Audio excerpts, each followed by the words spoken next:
കേരളത്തിന്റെ സ്വന്തം IPL-നാണ് ഇന്ന് തുടക്കമാകുന്നത്. ഉച്ചയ്ക്ക് 2:30 ആലപ്പി റിപ്പിൾസും തൃശൂർ ടൈറ്റൻസും തമ്മിലാണ് കേരള ക്രിക്കറ്റ് ലീഗിലെ ആദ്യ മത്സരം. ഓൾറൗണ്ടർമാരാണ് ആലപ്പുഴയുടെ പവർ പാക്ക്. നല്ല ടീമാണ്, നല്ല കോമ്പിനേഷനാണ്, ഒരുപാട് വെറൈറ്റീസ് ഉണ്ട്. ചൈനാമാൻ തൊട്ട് എല്ലാ രീതിയിൽ ബോൾ ചെയ്യുന്ന ആൾക്കാരുണ്ട്. ഫ്ലെക്സിബിൾ ആയിട്ടുള്ള ബാറ്റേഴ്സ് ഉണ്ട്, എവിടെ വേണമെങ്കിൽ ബാറ്റ് ചെയ്യിപ്പിക്കാന്നുള്ള ബാറ്റേഴ്സും ഉണ്ട്. യുവത്വവും അനുഭവ സമ്പത്തുമാണ് തൃശ്ശൂരിന്റെ പ്രതീക്ഷ.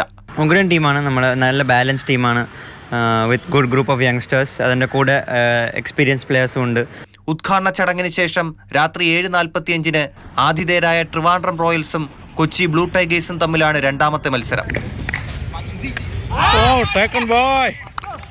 പരിചയസമ്പന്നർക്കൊപ്പം ജൂനിയർ തലത്തിൽ മികവ് തെളിയിച്ചവരുമായാണ് ആതിഥേയർ ഇറങ്ങുന്നത്. നമ്മുടെ ഹോം ടീമിൻ്റെ കൂടെ തന്നെ നിൽക്കാൻ പറ്റി വളരെ സന്തോഷമുണ്ട്. അപ്പോൾ അത് എന്താ പറയുക, ടൂർണമെൻറ്റ് തുടങ്ങാനായി കാത്തിരിക്കുകയാണ്. എങ്ങനെയാണ് നമ്മുടെ കാണികളിൽ നിന്ന് കിട്ടാൻ പോകുന്ന സപ്പോർട്ട് എങ്ങനെയാണെന്ന് കണ്ടറിയാൻ ആസ്വദിക്കാനും തയ്യാറായി നിൽക്കുകയാണ്.